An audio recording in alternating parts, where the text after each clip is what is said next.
Hey guys, it's Hya and I'm more than happy to see you here again on my YouTube channel. Today and tomorrow are special days since today is my nursing pinning ceremony and tomorrow is my graduation ceremony. So for today's video, I am going to show you guys how I did my makeup during my pinning ceremony.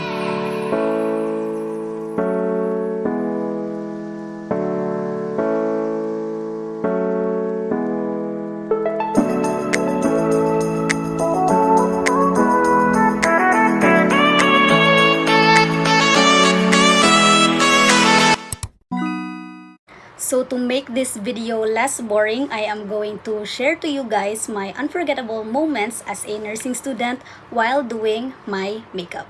By the way guys, I'm already done with my skin prep such as using the moisturizer and sunscreen. So I'm going to start off with the primer. So the primer that I'm using is the BYSD coded mattifying primer serum. So my first unforgettable moment as a nursing student, by the way guys, sorry for those who cannot understand Bisaya because this will never be funny if mag straight English ko and I cannot express myself properly if mag Filipino ko. So mo to first ever duty, like second year, first week, first day, like very first time na mag duty.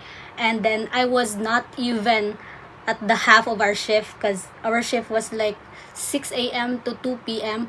and then it was mga 8 a.m. pa niya. Our CI instructed us to input a certain data sa usa ka paper, and then after inputting that data kay required na mo stamp ato nga certain paper. And then since ang katong first paper ato kay napuno na, like nanay mga data niya, nanay stamp sa uban nga mga staff or student nurses, so adto ko sa second page na niya. It happens to be, since naman ko sa second page, ako dyan pinakauna dito. Mo to, pag after na kog input sa data, baliktad ang akong pag-stamp.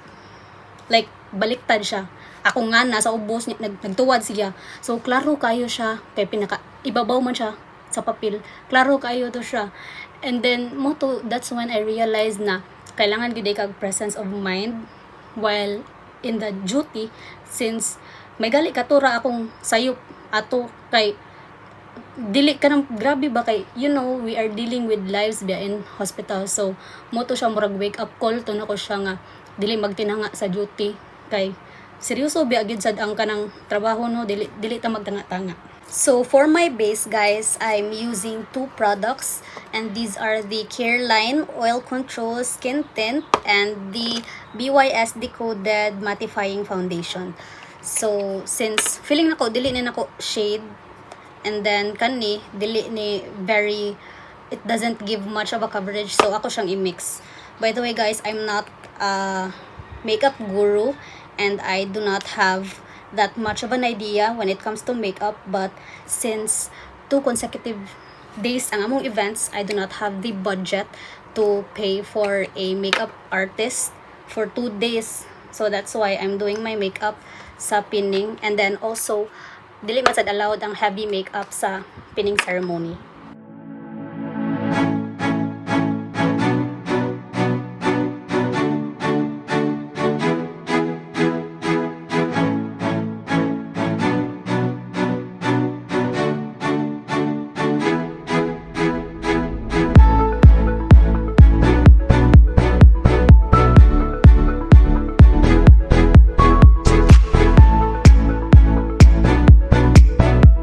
Next is my brows, but before that mamugong sa ko guys kay gubot kay akong buhok. For my brows guys, I'm using the Says Lady Lasting Waterproof Eyebrow Styling Gel.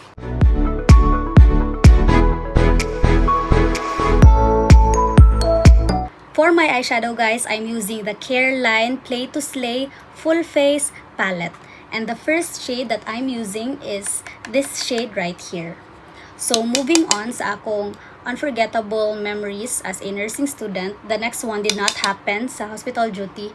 This happened sa classroom, and it was our first subject of the day, like mga 7 a.m. And since pag second year na ko, wala ko nag boarding house ato, I had to wake up early to avoid traffic and then to arrive school on time. So medyo kapoy gito siya guys. So moto pag first subject na mo after prayer gipalingkod mi sa mong CI nya. Mura pong ni action og ana sa mong lingkuranan guys. Wala pa ko kaana ha pero ning action ako og ana paglingkod dungan og lingkod nako ning ana ko. Moto na bantayan magid ko sa mong CI guys. Niana bitaw na siya og unsa man nagtugtog diha. Sorry sa mga ero sa background. Wa tay mahimo na nila. Bato going back niya na mong CI nga kanang unsa man nagtugtog diha. And that was kinda embarrassing kay all eyes were on me. Like, ako mga classmate ning ana sila. Unya, para I knew that our CI was referring to me. Then, moto, para dili kayo siya embarrassing sa akong side guys, ning ana pug ko. Unya, moto ni ana pud mong CI nga, ay paglingi-lingi diha kay ikaw akong pasabot mo to guys. Oh, wow kay siya guys kay all eyes were on me niya. Giingnan ko ato sa mga CI so like never again. For my outer eyelids, I'm using this shade.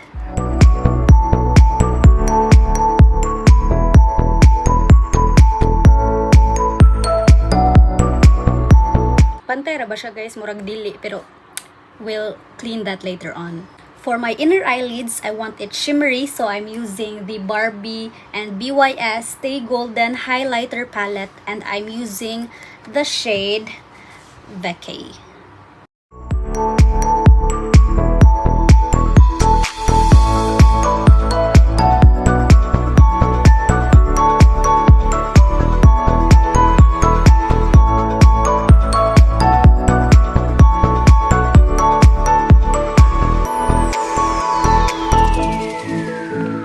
Next is I'll be contouring my nose using the BYS Contour and Highlighting Kit. And I'm going to use this shade right here.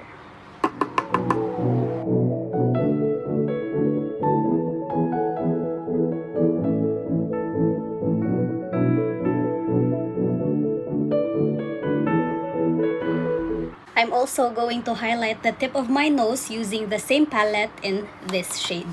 So next unforgettable memory as a nursing student was during our duty. On our way to our duty. So if you are a nursing student or any busy individual, you know how necessary it is to have a good cup of coffee before starting a day. So we were on our way on a bus on our way to our duty, and I was bringing a cup of coffee. And that's when, di ba, luhag man dyan ng bus. So, moto, na yabaan ko sa akong coffee. Well, not all of it, pero like, nayabaan ko sa akong coffee. And then, as student nurses, we all wear white. And then, I can't just show up sa akong mga patients, nga ingato ko kahugaw. Like, I look very messy.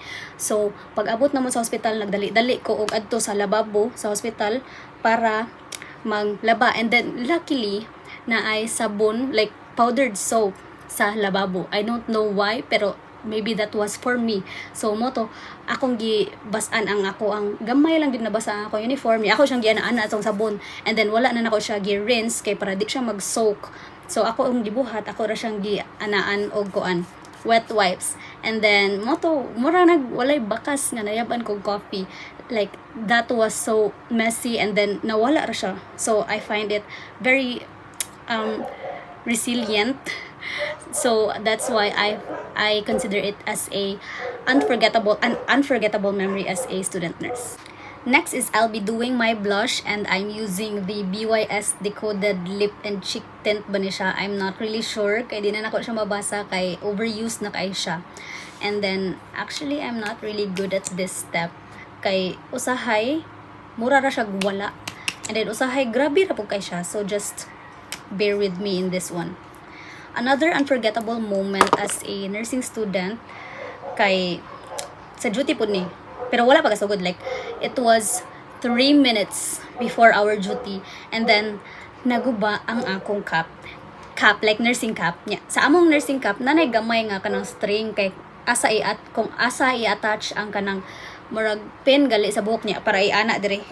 So moto ang katong murag string or like hilo nga nag-attach sa cap kay nagguba siya. Like, hapit na gyud ang duty, and then we cannot go into duty without that. So, moto, kami sa akong mga duty mates, nabalaka nami. Sorry na pa ang akong device. Moto, kanang nabalaka mi sa akong mga duty mates, kay 3 minutes na lang mga ingana 3 minutes na lang magsugod na nga mong duty nya. May gali to usa sa among requirements as student nurses kay magdala og like white thread and then kanang needle o kanang buttons kay para in case maguba mong uniform amo to siyang maayo unya. Dili akong uniform naguba pero nga akong cap pero may gali nami ato nga requirements ni mo to like mga pila na lang 3 minutes na lang before mag duty nagdali-dali in taon mi og pang kuan dito pang panahi. So that, my friends, shows how nursing is indeed an art. So may gali pag mga after a minute na humarain taon na mugtahi niya, I showed up with a cap na and then ready to go to duty. I'm not really sure og sakto ba na siya, but just trust the process. For my lashes, I'm going to use the Careline Lash Spike Volumizer. But before that, of course, my favorite of them all, I can literally not live without this curler.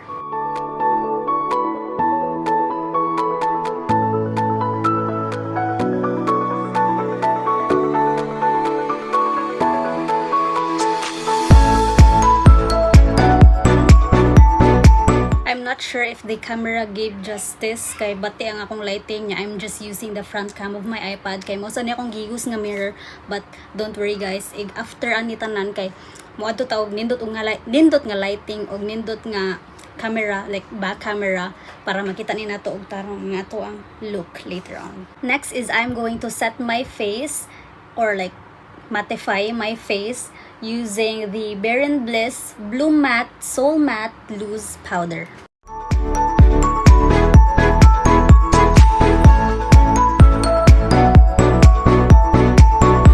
For a glowy look, I'm going to use the same palette again to highlight my high points of the face if I ever have one. So I'm using the shade Beach Babe. Lastly is I'm going to do my lips using the Chris matte lip liner in the shade Lucky. I think this is from Careline, I'm not sure. And then I'm also going to use the Fanbo Rose Seductive matte lipstick in the shade 11. This is from kuanra guys, Cologne, Metro Cologne. And then I'm not sure if this is FDA approved or what, but it's very underrated and I love it. I love the kanang kanya, how it feels on my lips. It feels so light and mura ra kag walay gibutang nga lipstick.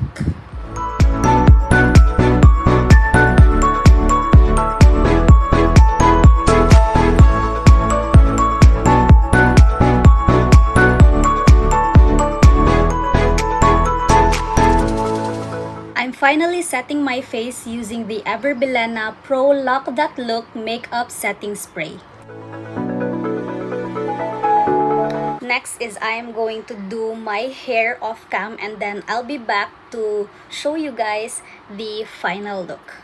So I am done with my hair guys, and this is how our makeup looks under better lighting.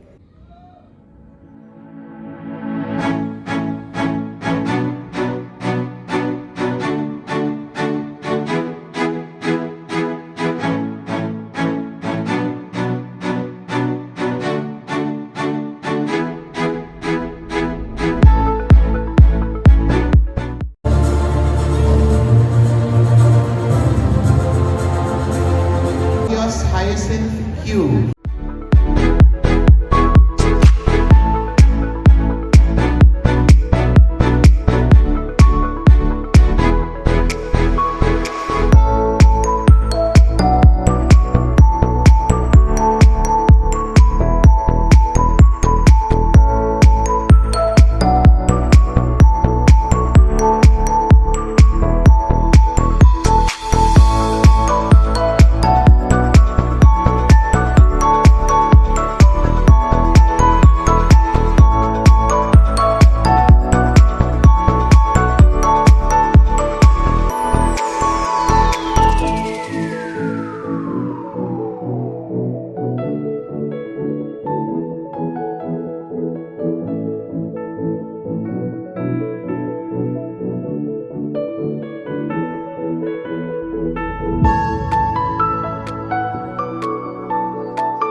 Ceballos Hyacinth Kate Q.